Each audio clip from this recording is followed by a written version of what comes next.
Shalom, friends. Rabbi Bradley Shavit Artson from the Ziegler School of Rabbinic Studies, American Jewish University. Let me ask you a question.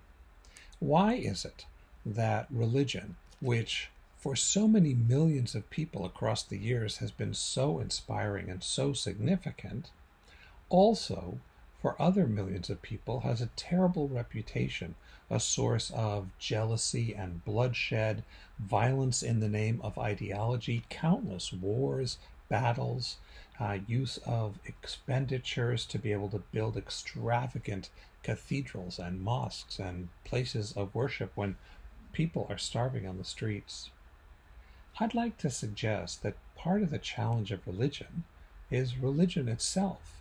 That when we prioritize abstract ideas rather than real human beings, which religions, like all ideologies, can do, that we betray what's beautiful about religion and what's important about it. And that leads me to today's Torah reading. We're in the book of Deuteronomy in Parshat Re'eh. And the Bible here is speaking about what's going to happen when the children of Israel reach the land of promise, and there they're going to find all of these pagan forms of worship. And it goes on to describe some of them are high places where offerings are made, or altars for sacrifices, or houses of worship. And then the Torah says something that I don't think we've yet taken seriously enough. The Torah tells us, Lo ta'asun ken l'Adonai Elohechem. Don't do that for the Lord your God. In other words, don't build yet another religion. Religion often means the public forms of worship, but not necessarily the spirit that motivated awe and wonder and a sense of connection in the first place. So it may well be that to build community, we have to rely on the kind of external props that all human cultures do. Shared ways of dressing ourselves, common books that we read, times of year that we put into our calendars. There's all kinds of ways that people build community by external measures. But the challenge is, don't forget what's at the core. At the core has to be how we see each other and how we lift each other up and how we strengthen each other and allow each other to thrive.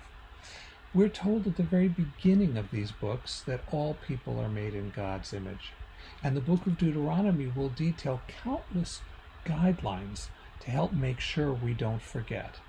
But here, as we're about to enter into a position of power, we're about to enter into our own lands, we're about to be able to govern ourselves, we're being warned.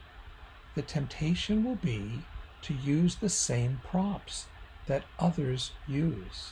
We're going to use pomp and wealth and power as a way of measuring our own security and well-being. Don't do it. That's not what Adonai wants. The God of Israel is a God who is found with the poor and the destitute. The God of Israel is the God who loves children. The God of Israel asks us to allow the earth to live in harmony with all of its creatures, and so we allow the land to rest. The way we worship the God of the Bible is not just through ritual. At the heart, the rituals gain value because they train us in the ways of compassion and decency and care. Don't treat Adonai the way you treat any old God, because God's not interested and the Bible has a better idea. How about we give God our hearts?